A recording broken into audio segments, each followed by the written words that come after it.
vamos a iniciar la entrevista del día de hoy conversando sobre el proyecto de ley presentado por la bancada Avanza País, donde se solicita recortar el mandato a las autoridades electorales del JNE y de la OMP. Está con nosotros la especialista en temas electorales, Ana Neira, con quien vamos a conversar este tema. ¿Cómo está usted? Bienvenida a JN Noticias. ¿Qué tal? Un gusto estar con ustedes. Muy buenos días. Buenos días también a usted. ¿Qué le parece esta posición tomada por esta bancada, que al parecer se está sumando otra bancada más con respecto al recorte de las autoridades electorales? Bueno, yo creo que primero hay que tener claro qué está detrás de este recorte, ¿no? Hay que ver los motivos que se ponen expresamente en el proyecto, decir que quieren elecciones libres de cuestionamiento, que quieren transparencia supuestamente, pero también entender qué está detrás.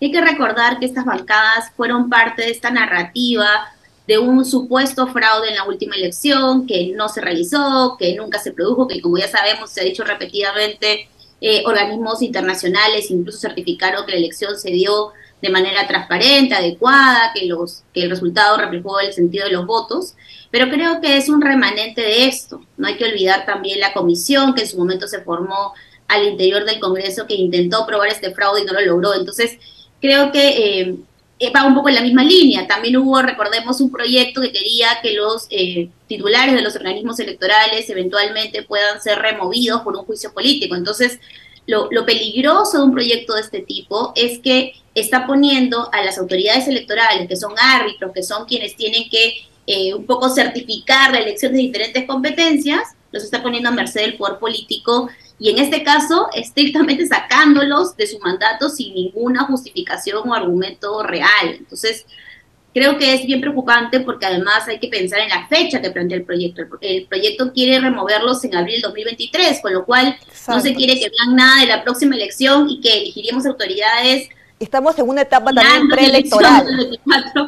Y estamos en una etapa preelectoral y precisamente sobre ahí quería indagar y preguntarle justamente a usted, porque se señala también que sería un atentado contra la Constitución, este tema que está tomando medida el Poder Legislativo, y también como que se está aferrando también al tema del fraude, como usted bien lo ha señalado, por más que no se diga. Al parecer, pareciera que estuviera detrás de todo ello este tema, ¿no? ¿Qué opina al respecto?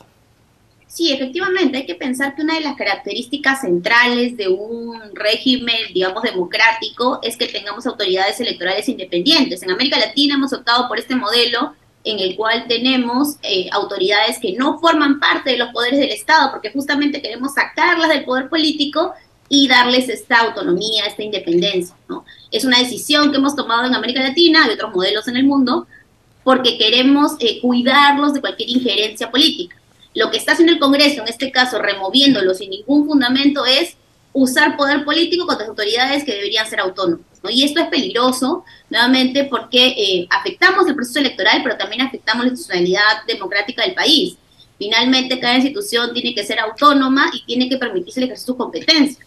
En este caso, además, no hay ningún argumento real que exista en la práctica para poder justificar, pero tampoco ningún argumento jurídico. Lo que se está haciendo es que un órgano elegido, como no le gustó el modo como se llevó la última elección, está queriendo remover a los organismos electorales y refleja además una tendencia de este Congreso que ayer mismo, por ejemplo, estaba debatiendo la nueva comisión para sacar a la defensora porque no les gusta cómo se está manifestando o cómo está actuando entre las últimas manifestaciones que realiza la ciudadanía. Entonces, estamos viendo una institución que está usando su poder político para remover autoridades que no les gusta cómo ejercen su cargo a pesar de que lo ejercen en el marco de la Constitución y la ley.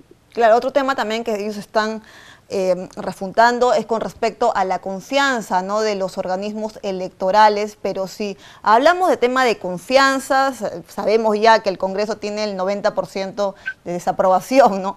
¿Cómo ve la medida, ¿no?, que ellos están tomando? Y uno de los puntos por los cuales ellos están rescatando este tema y también están diciendo, están volviendo al año, por ejemplo, 2000, donde dijeron ahí sí se hubo un recorte, ¿no?, de las autoridades electorales, pero sin embargo es otra situación elección no es nada que ver con las elecciones que se llevaron a cabo en el 2021, donde autoridades internacionales, ¿no?, de la OEA, la Unión, entre otros, señalaron que fueron elecciones transparentes, que no hubo ninguna irregularidad. Entonces lo quieren ellos comparar con la elección, por ejemplo, del 2000, diciendo que ahí sí hubo un recorte. ¿Cómo opina usted en ese tema?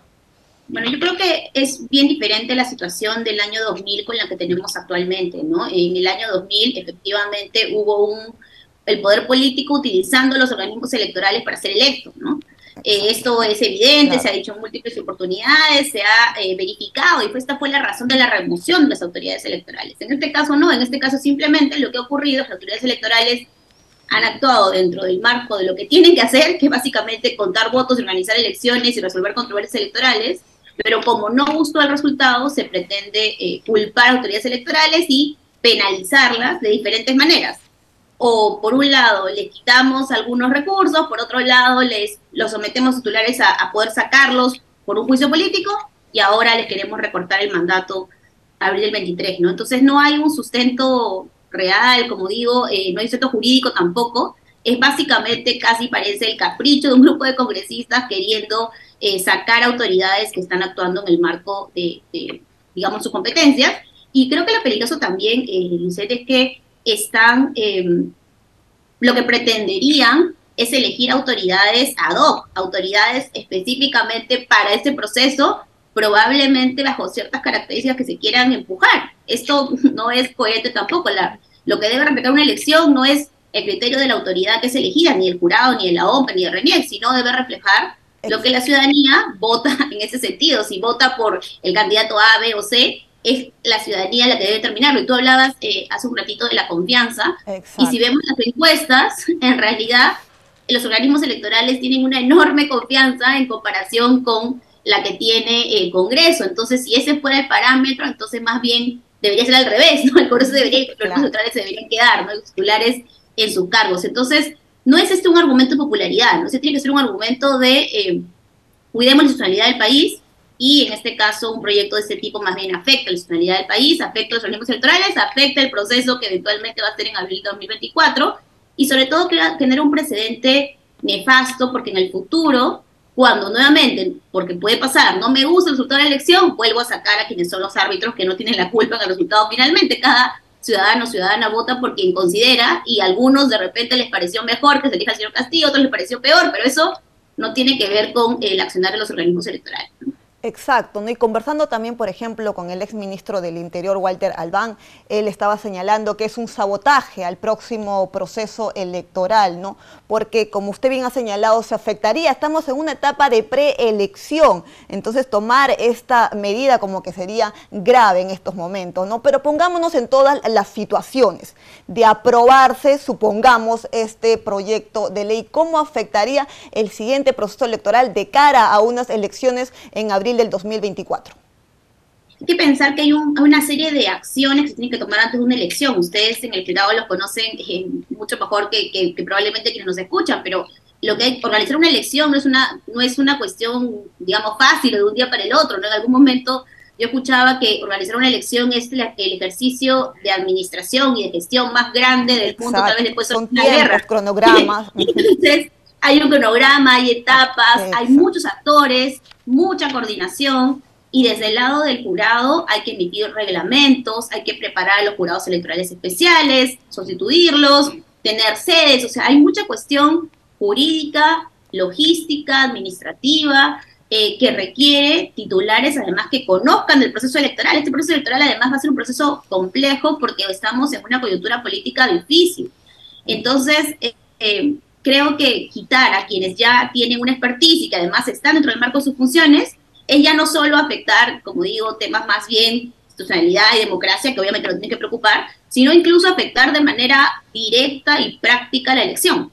Porque, nuevamente, los titulares tienen un proceso, una curva de aprendizaje, y estamos esperando que entren a abril 2023 y ya sepan de todo y puedan dirigir la elección, con el peligro además de que elijamos autoridades pensando en un determinado sentido, lo que es siempre peligroso. Entonces, por un lado, por el otro, este proyecto tendría terribles resultados, y ojalá que la mayoría del Congreso entienda esto y obviamente lo rechace como corresponde.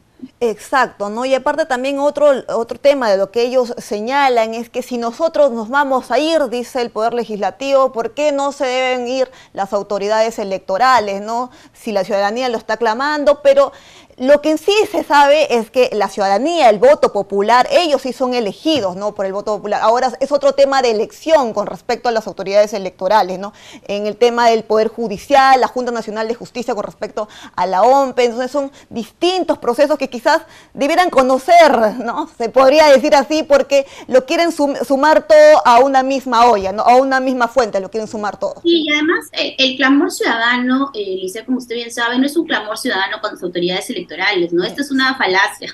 El que se vayan todos, que es este resumen un poco de la idea ciudadana, claro, tiene que ver con que se vayan las autoridades electas, ¿no? Eso es un poco lo que está detrás de la idea de la ciudadanía. Podemos estar nuevamente más o menos de acuerdo con esta idea, pero ahí no están pensándose las autoridades electorales porque no la tiene en su cabeza la ciudadanía en ese sentido, ¿no? Exacto. Entonces, pretender englobar a todos en un solo saco es una falacia, ¿no? Es un argumento que puede ser efectista, pero no es real, ¿no? Y bueno, efectivamente, el hecho de que se recorte el mandato del Congreso es una decisión que se ha tomado políticamente como respuesta al conflicto, como respuesta al protesto ciudadano en la calle, ¿no?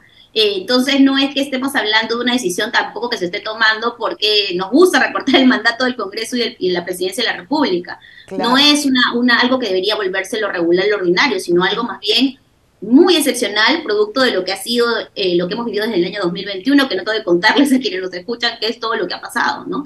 Entonces, incluido el último golpe de Estado del expresidente Castillo. Entonces, en esa coyuntura creo que tenemos que leer también esta medida de recorte, que es totalmente distinta a los organismos electorales que, como bien señalaba, son elegidos de otra forma y no tienen poder político, sino son órganos técnicos que organizan elecciones, resuelven controles electorales, fiscalizan y tienen una serie de competencias para un proceso electoral. Exacto, y como usted también lo ha señalado, son organismos autónomos, también hay que rescatar y señalar eso. Ahora, ¿cómo cree que actuaría, ¿no?, la comunidad internacional con respecto a una medida de esta naturaleza? Bueno, yo creo que hay mucha preocupación en general en la comunidad internacional frente a intentos, ¿no?, de gobiernos, de congresos, de recortar funciones de los organismos electorales. No somos el único país que lamentablemente esto sucede cuando no gusta la forma en que ejercen sus competencias los organismos electorales, ¿no? Pero yo estoy segura que va a haber seguramente un respaldo importante de la comunidad internacional, los organismos electorales de otros países, preocupados justamente por garantizar esta autonomía, esa independencia y su proceso electoral realizado adecuadamente. Entonces, seguramente, tanto desde el fuero interno, quienes creemos que ahí no hay que afectar la autonomía de los organismos electorales, pero también el fuero internacional se tratará de defender y hacer entender al Congreso que esta decisión podría establecer un precedente funesto para el país, ¿no? Perfecto, muchísimas gracias por habernos acompañado el día de hoy y sobre todo por haber aclarado este tema a todos los ciudadanos que nos están viendo. Muchísimas gracias. Gracias, Lizeth. Muy buen día para todos ustedes. Muy buenos días. Nosotros hemos conversado con Ana Neira. Ella es especialista en temas electorales. Es momento de ir a una pausa y retornamos.